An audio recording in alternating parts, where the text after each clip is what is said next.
مفتی صاحب کے بیانات کے لیے مفتی مقصود مینگل کے آفیشیل چینل کو سبسکرائب کریں۔ رب العالمین والصلاة والسلام على سید الانبیاء والمرسلین وعلى آلہ واصحابہ وعلى من تبعهم بإحسان إلى يوم الدین۔ قال الله تبارك وتعالى في القرآن المجيد والفرقان الحميد، فأعوذ بالله من الشيطان الرجيم، بسم الله الرحمن الرحيم، وَلَنُذِيقَنَّهُم مِّنَ الْعَذَابِ الْأَدْنَىٰ دُونَ الْعَذَابِ الْأَكْبَرِ لَعَلَّهُمْ يَرْجِعُونَ۔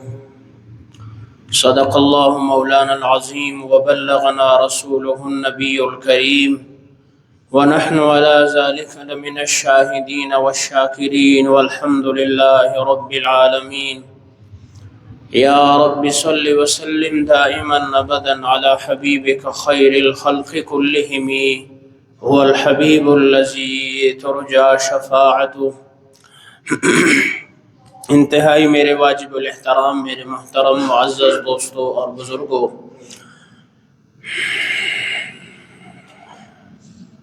اللہ تعالیٰ کا ایک نظام ہے دنیا میں۔ جب سے اس نے اپنے بندے انسان آدم کی اولاد کو دنیا میں اپنا نائب اور خلیفہ بنا کر بھیجا، تو اس میں دو حالتیں ہیں۔ ایک وہ بندے ہیں جو اللہ تعالیٰ کی مان کر چلتے ہیں، اور ایک وہ طبقہ ہے، گروہ ہے، جو اللہ تعالیٰ کی بات کو ٹال لیتے ہیں اور دنیا کی رنگوں میں مصروف ہو کر اللہ تعالیٰ کی حکموں کو پس پش ڈالتے۔ تو وہ حضرت نوح علیہ السلام سے آپ لے لی پوری تاریخ جو قرآن نے بیان کیا ہے۔ اگر ہم مطالعہ کریں قرآن کا ذرا، تو پھر پوری تاریخ ہمیں نظر آتی ہے کہ اللہ تعالیٰ نے سرکشوں کو، نافرمانوں کو، باغیوں کو کیسے کچل دیا۔ کسی قوم پر چیخ آئی اور وہ ان کے کلیجے پٹ گئے اور مر گئے، اور کسی پر ہوا کا عذاب آیا، اور کسی پر زلزلہ آیا، اور کسی پر طوفان آیا۔ طرح طرح کی عذاب آ کر اللہ تعالیٰ نے ان کو کیا کیا، نیست و نابود کر کے ہمیشہ کے لیے مٹا دیا۔ لیکن اس سے پہلے اللہ کا ایک نظام ہے، ایک اصول ہے، ایک ترتیب ہے۔ وہ اصول ترتیب کیا ہے؟ اللہ تعالیٰ نے رسول بھیجے، نبی بھیجے، اور ان کو کتابیں دیے، اور پھر معجزات دیے ان کو، تاکہ جا کر قوم کو سمجھاؤ کہ اللہ کی طرف آ جاؤ، اللہ کی عبادت کرو، اور ان بتوں کو اور باقی لوگوں کو جن کو تم نے معبودان باطل جن کو کہا جاتا ہے ان کو خدا بنایا ہو، ان کو ترک کرو اور اپنی نافرمانیوں سے باز آ جاؤ۔ پھر اللہ تعالیٰ نے دلائل دیے، دنیا، یہ زمین، یہ آسمان، یہ ستارے، یہ سورج، یہ سیارے، یہ بادلوں کو اٹھانا، پھر پانی برسانا، اور یحیی الارض بعد موتہا، پھر اس زمین کو مردہ ہونے کے بعد زندہ کر دینا، پھر اس میں لہلیاتی کھیتیاں، سبز باغات، پھل پھول میوے، طرح طرح کی چیزیں۔ اللہ تعالیٰ یہ ساری کائنات کی تخلیق کو قرآن میں بیان کرتا ہے۔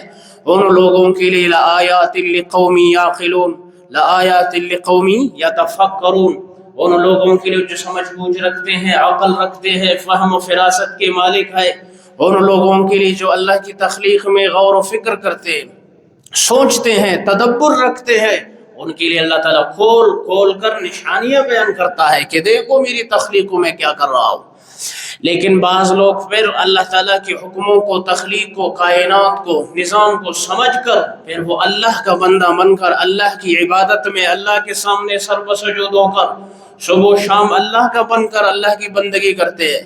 اور بعض لوگ یہ سارے نظام کائنات کو دیکھ کر چلتا پھرتا یہ سب کچھ ان کو نظر آتا ہے، ساری نظام کائنات کو جوڑ کر لقد خلقنا الانسان فی احسن تقویم، ذرا اپنی اندر تو غور کرو، کتنے خوبصورت ہونٹ، کتنے خوبصورت آنکھ، اللہ تعالیٰ نے سر پر بال، ناک کتنا خوبصورت، اور پلکیں لگائی کتنا خوبصورت، ہاتھ، اس کی انگلیاں کس ترتیب کے ساتھ حرکت کر رہی۔ لقد خلقنا الانسان فی احسن تقویم، اللہ فرماتے دیکھو کتنا بہترین انداز پر صرف میں نے اس انسان کو بنایا، کتنا خوبصورت بنایا۔ ذرا غور کرو، میری قدرت پر غور کرو، میری تخلیق پر غور کرو۔ وہ لوگ غور کرے لآیات لقوم یعقلون، جن کے دماغوں میں کھوپڑیوں میں تھوڑا سا عقل رکھا ہوا ہے وہ غور کرے جی۔ میرے بچے کو دیکھو کتنے چھوٹے ہاتھ، دماغ چھوٹا، ذہن چھوٹا، پھر یہ پلتا پھولتا بڑا ہو جاتا ہے، پھر بوڑھا ہو جاتا ہے، جوانی سے گزر کر بڑھاپے میں پھر یہ سارے اعضاء واپس کمزوری کی طرف لوٹ آتے۔ تو اللہ تعالیٰ بتاتے ہیں یہ انسان، یہاں آپ دیکھتے ہیں سردی آ گئی، انسان بیمار، بچے بیمار، کھانسی ہے، زکام ہے، بخار ہے، اس کی وجوہات کیا ہے؟ اس کا پس منظر جب ہم دیکھتے ہیں تو کتابوں میں لکھا اس انسان کو اللہ نے جنت کے لیے بنایا ہے، اس لیے یہاں اس کا طبیعت نہیں لگتا، یہاں حالات ہے، پریشانیاں ہیں، تکلیفیں ہیں، اس دنیا کے لیے ہمیں اللہ نے نہیں بنایا۔ حاصل جو ہماری جو جگہ ہے وہ ہے جنت، اس جنت کی تیاری پکڑو اور اس جیسے عمل اس کی تیاری کے لیے کر لو تاکہ وہ جنت بھی منتظر۔ وہ کیسا منتظر؟ وسیق الذین اتقوا ربهم الی الجنۃ زمرا، قیامت کے دن گروہ در گروہ جنتیوں کو جب بھیجا جائے گا، جب یہ دروازے پر آئیں گے، حتی اذا جاؤها وفتحت ابوابها وقال لهم خزنتها سلام علیکم طبتم فادخلوها خالدین، جنت کا جو دروازے پر خازن کھڑا ہوگا وہ جنتیوں کو کہے گا سلامتی ہو تم پر، آ جاؤ، تم نے دنیا میں بہت زیادہ تکلیفیں برداشت کیے اور بہت زیادہ عبادت کر کر کے تکے ہوئے ہو، آج میں تمہارے استقبال کے مجھے رب العالمین نے کھڑا کیا، آ جاؤ، وقال لهم خزنتها سلام علیکم، تمہارے اوپر سلامتی ہوگی۔ سبحان اللہ، یہ ہے مختصر سی اس کائنات کا ایک نظام جسے اللہ تعالیٰ چلا رہا ہے۔ جب ہم اور آپ مسجد کے نظام میں آتے ہیں، قرآن و سنت کی تعلیم ہمارے سامنے ہوتا ہے، پیغمبر صلی اللہ علیہ وسلم کی حدیثیں ہوتی ہیں، تو ایک جنت کا منظر، ایک جہنم کا منظر، قبر کی زندگی، برزخ، محشر، یہ چیزیں ساری ہوتی ہے، کائنات کا نظام ہوتا ہے۔ اور جب ہم باہر نکلتے ہیں پھر دنیا ہے، بچے ہیں، جمال و جائیداد کی فکر ہیں، لڑائیاں ہیں، جھگڑے ہیں، فسادات ہیں، خاندانی معاملات اور لوگوں کے معاملات ہیں۔ تو یہاں پر کیا کرنا ہے؟ ان کے رہتے ہوئے آخرت کی فکر بھی ساتھ میں کرنا ہے، ایسا نہیں کہ اپنے آپ کو بھول جاؤ، کہیں وہ جنت تمہارے منتظر ہے، جو خازن وہ کہے گا سلام علیکم طبتم، آ جاؤ، آج تمہارے اوپر سلامتی ہے، ذرا اس کا بھی انتظار کرنا ہے، اس جیسے عمل بھی کرنا ہے۔ تو اللہ کا ایک نظام ہے، اللہ تعالیٰ سرکشوں کو، باغیوں کو، نافرمانوں کو عذاب علیم، عذاب شدید، بار بار قرآن مجید ان کو بیان کر رہا ہے، کس لیے کہ ان کو ہم نے دردناک عذاب دیا، پھر ہم نے بہت بڑی عذاب سے ان کو پکڑا، دردناک عذاب سے پکڑا۔ بار بار ان کلمات کو دہرانے کا مطلب اپنے نبی کے پارے محمد صلی اللہ علیہ وسلم کی امتیوں کو بتلانا مقصود ہے کہ ذرا خیال کرنا، اس دنیا سے گزرتے ہوئے کبھی دنیا کی رنگینیوں سے مرغوب ہو کر اپنی آخرت کو تباہ نہیں کرنا، آخرت کو تباہ نہیں کرنا۔ تجھ سے پہلے بہت سارے ایسے انسان آئے جو قیامت کے دن کہیں گے اے کاش کہ مجھے ایک دن واپس دے دیا جائے، اے اللہ مجھے موقع دو، میں جا کر آپ کی فرمان بردار بن جاؤں گا۔ اللہ تعالیٰ فرمائیں گے مہلت اب ختم ہو چکی ہے، آج کے دن فیصلے کا دن ہے، حساب و کتاب کا دن ہے، وہ جو مہلت میں نے دی تھی، اب یہ سانس جو چل رہا ہے یہ ایک دن ختم ہو جائے گا۔ پھر یہ انسان جو ہمارے باپ دادا اجداد یہ کدھر گئے بھائی؟ مٹی میں ایسے سو گئے، آج تک کوئی جگہ ہے ان کو بھائی؟ کروڑوں نہیں اربوں پیسے لگاؤ میں اپنے دادا کو زندہ کروں، کدھر زندہ ہو سکتا ہے؟ علم کے بڑے بڑے پہاڑ گئے، علم کے بڑے بڑے پہاڑ، اور خود بڑھ کر حضور اکرم صلی اللہ علیہ وسلم بھی اس دنیا سے تشریف لے گئے، ساری امتی کوشش کرے، کیا ہوگا؟ نہیں آ سکتا ہے واپس، وہ چلے گئے، صحابہ چلے گئے، حضرت ابوبکر، عمر، عثمان، علی، سب صحابہ چلے گئے، واپسی کا کوئی ترتیب نہیں۔ اس لیے مختصر سی زندگی ہے، یا اللہ کی فرمان برداری میں گزارو۔ یہاں جب اللہ کا عذاب آتا ہے تو کیا ہوتا ہے؟ وَلَنُذِيقَنَّهُم مِّنَ الْعَذَابِ الْأَدْنَىٰ دُونَ الْعَذَابِ الْأَكْبَرِ لَعَلَّهُمْ يَرْجِعُونَ۔ اللہ تعالیٰ قرآن میں فرماتے سورہ سجدہ میں کہ ہم ان کو چھوٹی سی مختصر سی عذاب چکا کر بتا دیتے ہیں عذاب اکبر سے پہلے پہلے، اس کے بڑی عذاب کے آنے سے پہلے پہلے، لعلہم یرجعون، تاکہ ہماری طرف لوٹ آؤ۔ یہ چھوٹے چھوٹے عذاب جو ہمارے اوپر آتے ہیں نا، اس کا مقصد کیا ہوتا ہے؟ ہمیں بیدار کرنا ہے، جاگ جاؤ، خواب غفلت کی نیند میں ہو، جاگ جاؤ، کیا کر رہے ہو جی، کہاں کس طرف زندگی گزار رہے ہو؟ لعلہم یرجعون، اس کا مطلب ہے کہ اللہ کی طرف لوٹ جاؤ۔ یہ چھوٹے موٹے جو جھٹکے آتے ہیں نا، اس کا اصل مقصد بھی یہی ہے، لعلہم یرجعون، تاکہ لوٹ آؤ اللہ کی طرف۔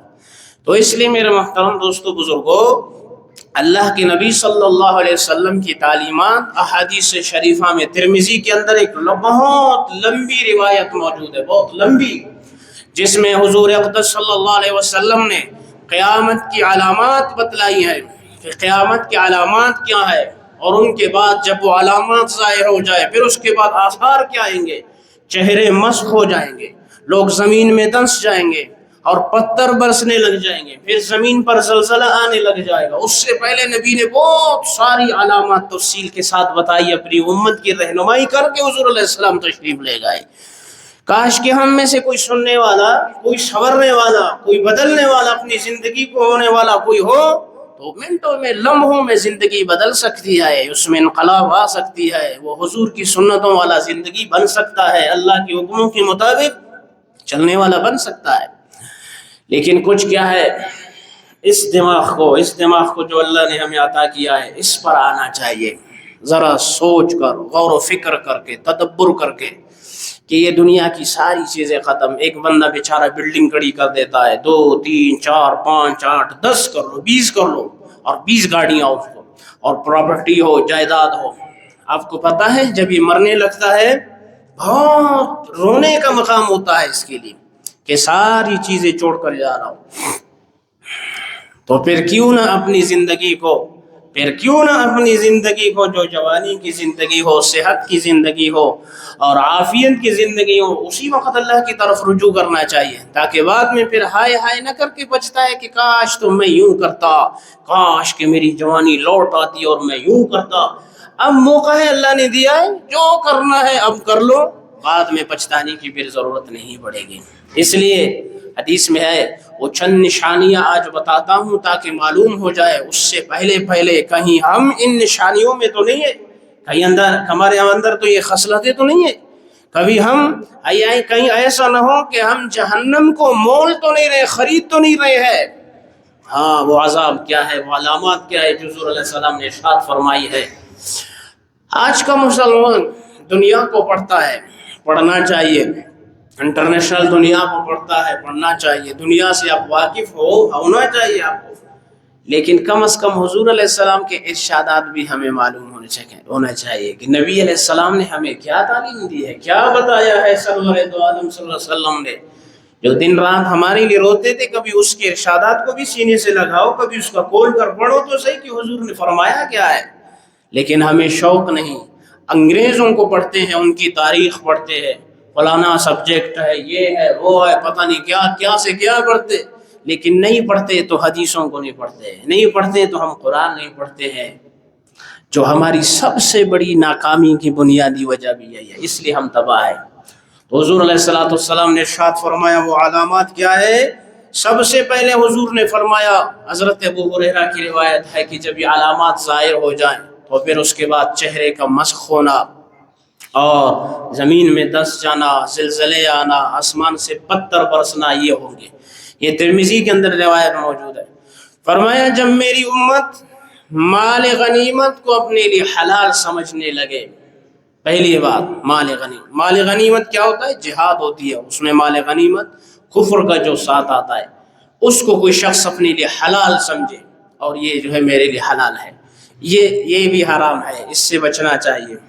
اس میں سرکاری مال بھی آتا ہے، جو امت مسلمہ کا بیت المال کا پیسے ہوتا ہے نا، لوگ اس کو ہڑپ کرنے کے اچھے خاصے طریقے انہوں نے ہیلے بہانے بنائے ہوتے ہیں اور پھر اسی راستوں میں جا کر پیسے ہڑپ کرتے ہیں۔ اس لیے اپنے آپ کو جتنا بچا سکتے ہو اس سے دور رکھو جی، حلال کماؤ، جتنا مل رہا ہے الحمدللہ۔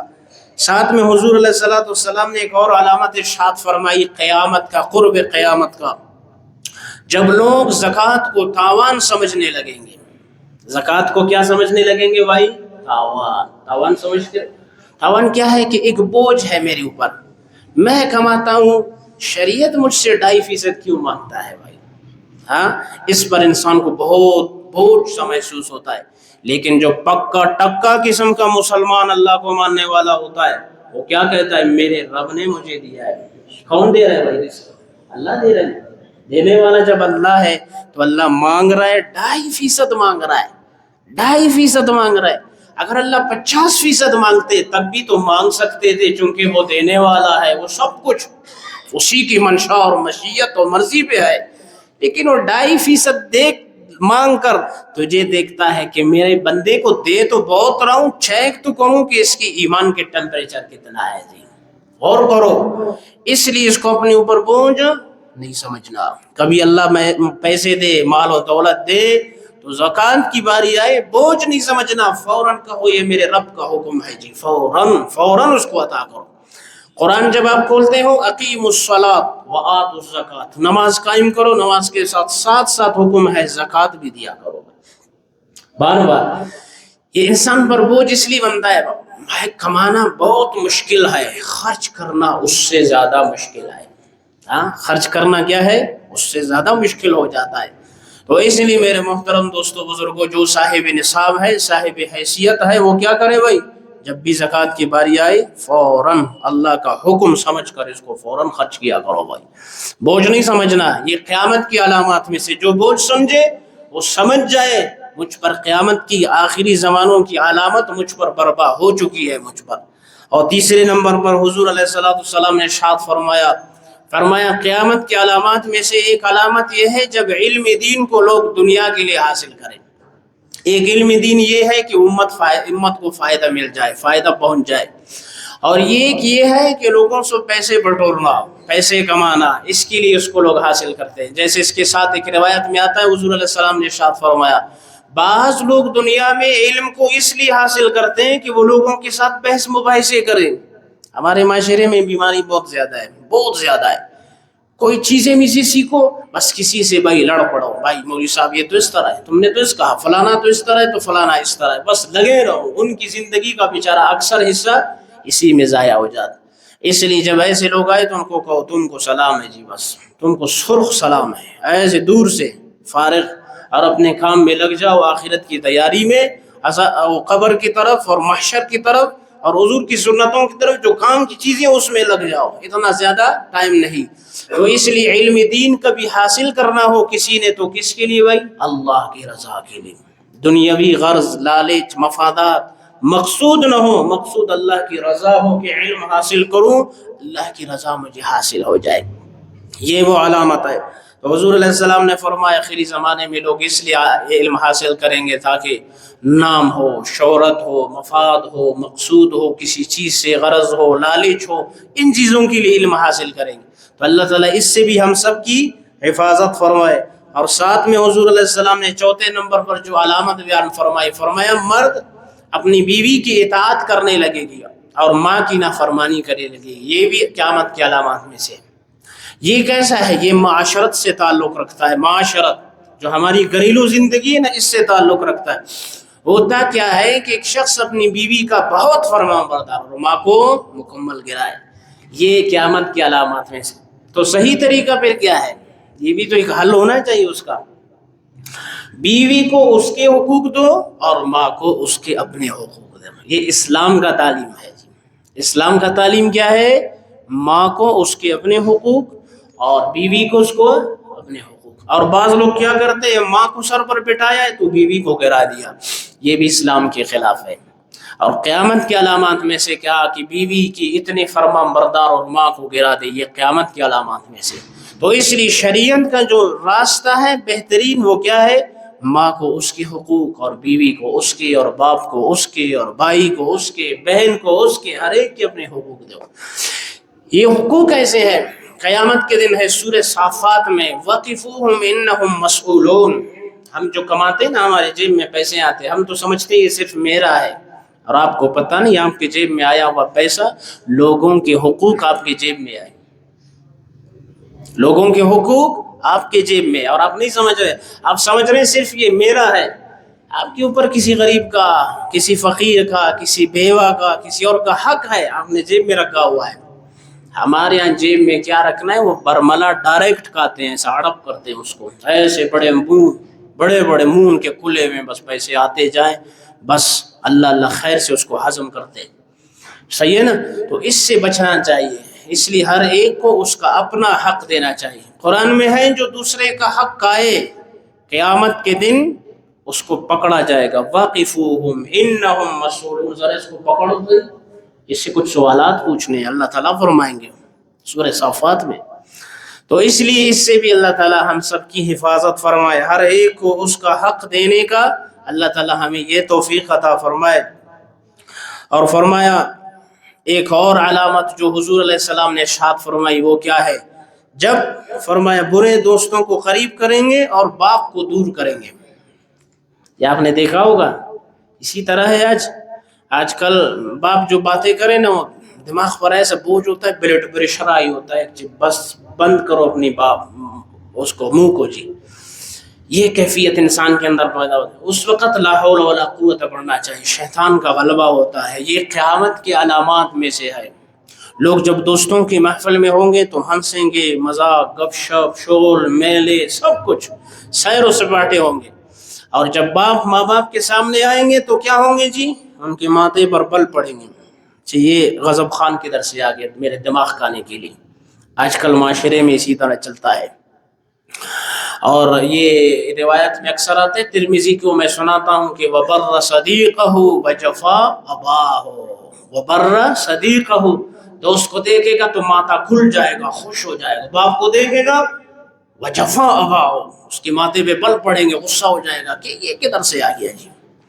تو اس لیے ماں باپ کو دیکھنا کیا ہے بھائی؟ ایک مطیع فرمانبردار بیٹے کا اپنے ماں باپ کے چہرے کو دیکھنا قبول حج عمرے کا ثواب ہے۔ کہ سبحان اللہ، بیٹھے بیٹھے کوئٹہ میں اور ادھر سے مکہ مدینہ کا ثواب مل رہا ہے، کم ہے بھائی؟ خرچہ بھی نہیں کرو، اللہ سب کو ادھر بھی جانا نصیب فرمائے، لیکن ادھر بیٹھے بیٹھے آپ کو قبول حج عمرے کا ثواب مفت میں مل رہا ہے، حاصل کرتے جاؤ۔ جن کو اللہ نے ماں باپ زندہ ہے ثواب حاصل کرتے جاؤ جی۔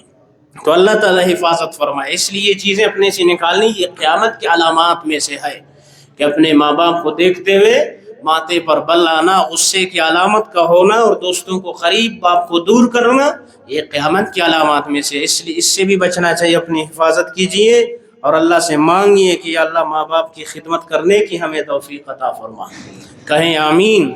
ہاں، یہ ایسا موقع ہے۔ اور فرمایا ایک علامت حضور نے چھٹے نمبر پر فرمایا کہ مساجد میں شور و غل ہونے لگے گا۔ اب مسجدوں میں اب دیکھتے ہیں، مسجد کس کی جگہ ہے جی؟ اللہ کا گھر ہے اور عبادت کی جگہ ہے، اور عبادت ہم اور آپ چاہتے ہیں سکون ہو ادھر۔ بالکل، آپ جب سنتیں پڑھ رہے ہو، نوافل پڑھ رہے ہو، تلاوت کر رہے ہو، اور جب شور شغب اس میں ہونے لگے گا نا، وہ خلوت یکسوئی وہ ختم ہو جاتا ہے انسان کا۔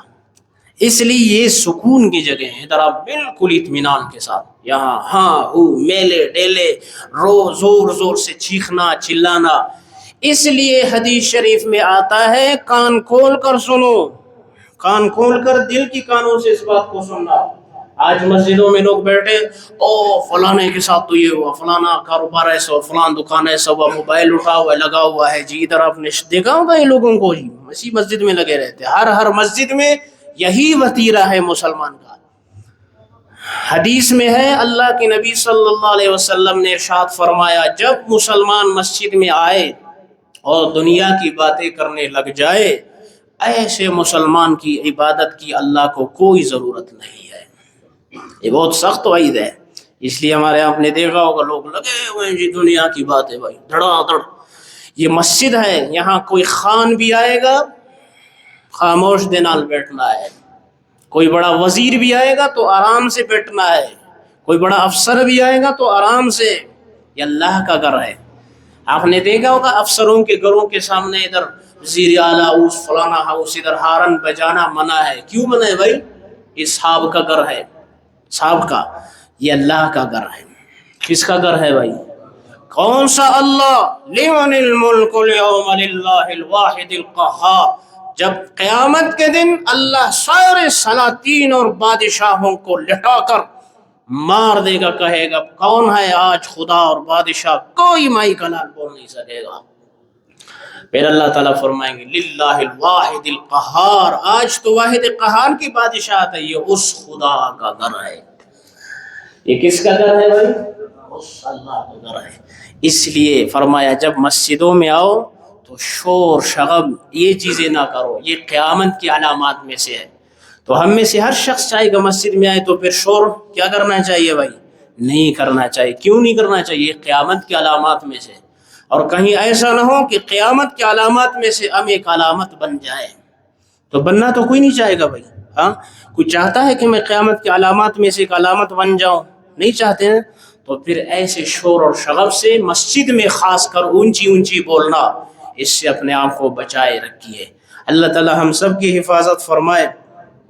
اور فرماتے ہیں کہ 7ویں نمبر پر حضور علیہ السلام نے جو علامت ارشاد فرمائی قیامت کے علامات میں سے، وہ یہ ہے کہ جب قوم کے جو فاسق لوگ ہوں گے وہ ان کے سربراہ بنیں گے۔ بڑے جو لوگ ہوں گے سربراہ ان کے، وہ فاسق لوگ ہوں گے۔ آج اسی طرح ہے، آپ کے سرپرست علماء نہیں ہیں، آپ کے سارے سرپرست جو ہے فاسق لوگ ہیں۔ اس لیے شراب بھی چل رہا ہے، زنا بھی چل رہا ہے، سود بھی چل رہا ہے، فلانا بھی چل رہا ہے، سب چل رہا ہے۔ کس لیے چل رہا ہے؟ آپ نے اپنے سربراہ جو منتخب کیے وہ سارے فاسق ہیں، دین سے بیزار ہے، دین سے دور ہے۔ ٹھیک ہے، اسی طرح ہے کہ نہیں بھائی؟ انتخاب جو ہم نے کیا ہے ان لوگوں کا، تو پھر وہ لوگ تو یہی چیزیں لائیں گے بھائی، زنا بھی چلتا رہے، شراب بھی۔ اور جہاں حدیث میں آتا ہے زنا کثرت کے ساتھ ہو، اللہ کے محبوب صلی اللہ علیہ وسلم نے فرمایا وہاں زلزلے آئیں گے کثرت کے ساتھ۔ جہاں یہ ہو پھر اللہ کا ایسا عذاب آتا ہے، پھر یہ نیک بخت خوش بخت فلانا بخت والے نہیں ہوئیں گے، سارے ملیا میٹ کر کے اللہ عذاب میں ان کو لے لیں گے، وہاں موقع نہیں ملے گا پھر۔ تو اس لیے اللہ کے ہاں موقع ہے، اس لیے موقع کو غنیمت سمجھتے ہوئے اللہ کی طرف رجوع کرنا چاہیے۔ اپنے بڑوں کا انتخاب کوشش کرو کہ آپ کا دیندار ہو یا آپ کا بڑا۔ آپ نے کسی فاسق کو اپنا سربراہ بنایا ہوا ہے جو گناہگار ہے، دین سے دور ہے، جس کو کچھ پتہ ہی نہیں، اور آپ خوش ہو ماشاءاللہ جی ہمارا سربراہ یہ شخص ہے۔ یہ بھی قیامت کے علامات میں سے ہے، اس لیے اس سے بھی بچنا چاہیے۔ اور حدیث میں ہے ایک روایت یہ بھی حضور علیہ السلام نے ارشاد فرمایا کہ قوم کے جو کمینے لوگ ہیں، فاسق لوگ ہیں، ان کو جب سربراہ بنائیں گے تو یہ بھی قیامت کی علامات میں سے، کمینے اور فاسق لوگ۔ اور ایک علامت حضور علیہ السلام نے یہ ارشاد فرمایا کہ لوگ کسی کی تعظیم اس کے شر سے بچنے کے لیے کریں گے۔ آپ نے دیکھا ہے کوئی ظالم ہوتا ہے، جابر ہوتا ہے، تو اس کو کیا کرتے ہیں؟ اس کی شر سے بچنے کے لیے اس کی عزت کرتے ہیں، کبھی یہ ہمیں نقصان نہ پہنچائے۔ ہمارے معاشرے میں اسی طرح ہے، ہر جگہ جاؤ کسی فتنہ پرور کو، بڑے کو دیکھتے ہیں کہ اس سے شر سے بچ جاؤں، بس اس کی تعظیم کرتے ہیں، جی جی ماشاءاللہ، بس آپ بہت درست کر رہے ہیں، بہت درست بات فرما رہے ہیں، اچھی بات فرما رہے ہیں۔ کیا ہے؟ جب بعد میں چلا جاتا ہے کہتے یہ تو دنیا جہاں کا سب سے بڑا خبیث ہے جی۔ تو اس کے شر سے بچنے کے لیے اس کی تعظیم کرنے لگیں گے۔ یہ بھی حضور علیہ السلام نے ارشاد فرمایا کہ یہ قیامت کی علامات میں سے۔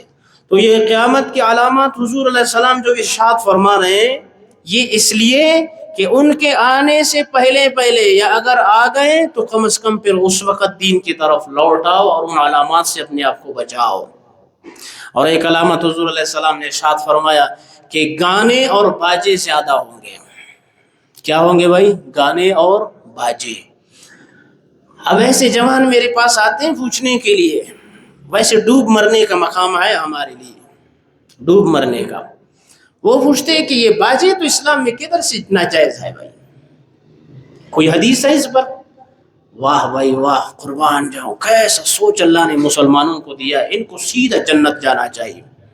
کنفرم جنتی، کنفرم ہے، اسی یہی ہے نا، کنفرم جنتی، یہی ہے جو ٹکٹ لے چکے ہیں بس۔ یہ بھی کوئی بات ہے؟ شراب کیوں حرام ہے؟ سود کیوں حرام ہے؟ بھائی اللہ نے تم کو کیا بنایا؟ بندہ بنایا، خدا نہیں بنایا ہے۔ کیا بنایا ہے بھائی؟ بندہ بنایا۔ اور بندے کا کام کیا ہے؟ اللہ کے حکم کو مان کر چلنا، بس۔ یہ کبھی کتابوں میں حکمت ہوتی ہے نا، فلان چیز کی یہ حکمت ہے، فلان حکم کا یہ حکمت ہے۔ ہر جگہ اللہ کے حکم میں حکمت تلاش نہیں کرنی چاہیے۔ ہماری بیماری یہی ہے، نماز پڑھتے ہیں اس میں کیا حکمت ہے؟ شراب نہیں پیتے اس میں کیا وجہ ہے؟ سود حرام ہے تو کیوں حرام ہے؟ تو اس لیے فرمایا تم خدا بننے کی کوشش نہیں کرو، تم بندے ہو، بندے رہو۔ حدیث میں ہے کہ اللہ کے نبی فرما رہے ہیں یہ قیامت کی علامات سے ہے، جب گانے اور باجے زیادہ ہونے لگیں گے تو سمجھ جاؤ یہ بھی قیامت کی علامات میں سے۔ اور شعب الایمان حدیث کی کتاب ہے، اس میں ہے کہ زمین کے جس حصے پر ٹکڑے پر لوگ ناچتے ہیں، گانا گانے والے نہیں ناچتے ہیں سارے۔ ہمارے ہاں جب شادی ہوتا ہے نا تو یہ تو شادی کا سب سے پہلا جو فرض ہوتا ہے نا، وہ فرض کیا ہے؟ گانا ناچنا۔ یہ ہمارے بلوچوں اور پٹھانوں کا سب سے بہترین جو فرض، اولین فرض ہے شادی میں، وہ ہے ناچ گانا، رقص کرنا۔ حدیث میں ہے کہ زمین کے جس ٹکڑے پر لوگ ناچتے ہیں، زمین کا وہ حصہ ان لوگوں پر لعنت بھیجتا ہے۔ لعنت، آپ کو پتا ہے لعنت بھیجتا ہے، زمین ان پر لعنت بھیجتا ہے۔ اور جس کو ہم کچھ نہیں سمجھتے، فخریہ، اب یہاں ڈول والے کو لے آؤ، انشاءاللہ نماز کے بعد نکلنے والے سارے اس میں شریک نظر آئیں گے آپ کو انشاءاللہ۔ ایسے ہمارا ایمان ہے، ایسا ہماری تقویٰ ہے کہ ادھر سے ادھر قریب سے روزے کی حالت میں اس کوئٹہ شہر میں رمضان میں نے دیکھا، تراویح کے بعد نکلتے ہوئے ڈول والا مار رہا ہے جی، اور لوگ اتڑ کر رہے جی، رقص ہو رہا ہے۔ جہاں فرشتے اتر رہے ہیں رحمت کی، اور خدا اعلان کر رہا ہے مغفرت ہے، بخشش ہے، آؤ تمہاری، اور یہ یار لوگ اتڑ کر رہے ہیں، تو فرشتے ان پر لعنت کر رہے ہوں گے۔ تو لعنت ہو تم لوگ کی زندگیوں پر، جب ایک طرف خدا کی رحمت اور بخشش کے پروانے مل رہے ہیں انسانوں کو، اور تم ناچ رہے ہو شیطان کو خوش کرنے کے لیے۔ میں اس لیے کہتا ہوں قرآن کی وہ آیت ذرا یاد کرنا، وقال الشیطان لما قضی الامر ان اللہ وعدکم وعد الحق۔ ہم تو قرآن پڑھتے نہیں اس لیے منہ کالا ہے ہم لوگ کا۔ ان اللہ وعدکم وعد الحق فاخلفتکم وما کان لی علیکم من سلطان الا ان دعوتکم فاستجبتم لی۔ جب قیامت کے دن شیطان آئے گا، اب وہ مسلمان بھی گناہگار اور خطا کار آئے گا جس نے شیطان کی بات چل کر اپنے آپ کو جہنم کا حصہ ایندھن بنایا ہوگا۔ یہ انسان بھی آئے گا تو شیطان اس ٹائم کہے گا، اللہ کے سامنے کہے گا، الا ان دعوتکم، میں نے تو تمہیں صرف دعوت دی تھی، میں نے تھوڑی تمہیں گریباں سے پکڑ کے کہا تھا یہ کرو بھائی، میں نے صرف کیا کیا تھا بھائی؟ دعوتکم، میں نے تمہیں صرف دعوت دی تھی، فاستجبتم لی، تم نے اس کو قبول کیا تھا اس لیے تم جہنمی بن گئے۔ اور شیطان دوسری بات کہے گا، فلا تلومونی ولوموا انفسکم، آج کے دن اپنے آپ کو ملامت کرو، مجھے ملامت نہیں کرو، تم نے خود اپنے آپ کو جہنمی بنایا ہے۔ یہ اللہ کا قرآن کہتا ہے۔ اس لیے میرے دوستو بزرگوں ذرا سنبھل کر چلو، یہ کیا کر رہے ہیں، کیسی زندگی گزار رہے ہیں۔ تو اللہ کا عذاب جب آتا ہے، ایسی علامات جو حضور علیہ السلام نے کھول کھول کر اپنی امت کو بتائی، ناچ ہے، گانا ہے، شراب ہے، زنا ہے، سود ہے، یہ سارے کیا بیماریاں ہیں؟ یہ وہ بیماریاں ہیں، ایسی بیماریوں سے پھر زلزلے، پھر زمین میں دنسنا، پھر آسمان سے پتھر کا برسنا، پھر یہ ساری چیزیں ہماری وجہ سے ہوں گی۔ تو ہم سدھر جائیں۔ اللہ پاک، خدا کی قسم، قرآن کی آیت ہے، اللہ وہ مہربان اللہ ہے، وہ کیا فرماتے ہیں؟ فرمایا ما یفعل اللہ بعذابکم ان شکرتم وآمنتم وکان اللہ شاکرا علیما۔ اللہ، یہ قرآن کی آیت ہے، ما یفعل اللہ بعذابکم، اللہ تعالیٰ خوش نہیں ہوتے کہ اپنے بندوں پر عذاب لے آئے، اللہ کو ضرورت نہیں اس چیز کا، وہ تو علیم ہے، وہ تو حلیم ہے، وہ برداشت کرتا ہے تمہارے گناہوں کو، لیکن اللہ کو یہ پسند نہیں ضرور فوراً اپنے بندوں پر عذاب لے آئے۔ اس لیے ایمان لے آؤ، شکر گزار بندے بن جاؤ، پھر اللہ تعالیٰ کے نیک بندوں میں شامل ہو جاؤ۔ تو اللہ تعالیٰ سے دعا ہے اللہ تعالیٰ ہم سب کو سمجھنے کی، عمل کرنے کی توفیق عطا فرمائے۔ یہ جتنی علامات حضور علیہ السلام نے ارشاد فرمائی، ان سے بچنے کی اللہ ہم سب کو توفیق عطا فرمائے۔ تو انشاءاللہ استقامت کے ساتھ چلیں گے نا دین پر، انشاءاللہ دین پر ایسی استقامت کے ساتھ دنیا ساری طوفان بھی آ جائے، کہو دین کے مزاج سے اور دین کے راستے سے انشاءاللہ ہٹنا کسی بھی صورت نہیں۔ لاکھوں نہیں، کروڑوں نہیں، اربوں روپے ہمارے سامنے رکھو، کہو ایمان کی دولت کسی کو نہیں دے سکتے، جان جائے تو جائے، ایمان نہیں جائے گا انشاءاللہ۔ تو ایسی جب ہماری ایمان ہوگی، کوئی مائی کلال ہماری ایمان کیسے لے سکتا ہے؟ تو اس لیے اپنے اندر ایمان، تقوی، خوف خدا، نماز، روزہ، عبادت، زکوٰۃ، حج، جتنی چیزیں یہ، اور ساتھ میں جتنی نافرمانیاں ہیں اس سے بچتے رہنا، ایسی زندگی گزارنا کہ اللہ کے فرمان بردار بندوں میں ہم شامل ہو جائیں۔ جی اللہ تعالیٰ عمل کی توفیق عطا فرمائے۔